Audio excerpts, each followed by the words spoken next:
ব্রাজিলিয়ানের গোলে আর্সেনালের বড় জয়।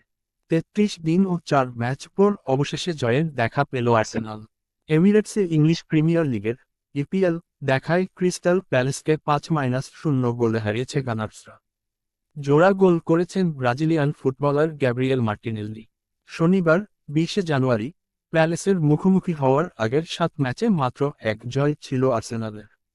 ইপিএলের title race থেকে বেশ পিছিয়ে যায় তারা। দেয়ালে পিঠ থেকে যাওয়া গানার্সরা নিজেদের গুছিয়ে নিতে সময় পায় প্রায় ২ সপ্তাহ। এমিরেটসে এদিন হতাশ হতে হয়নি সমর্থকদের। ১১ মিনিটে গ্যাব্রিয়েল মাগালহাসের গোলে এগিয়ে যায় মিকেল আর্টেটার দল। ৩৭ মিনিটে নিজ জালে বল পাঠান ইগলস গোলরক্ষক ডিন হেন্ডারসন। বিরতির পর ট্রোসার্ডের গোলে ব্যবধান ৩-০ করে স্বাগতিকরা।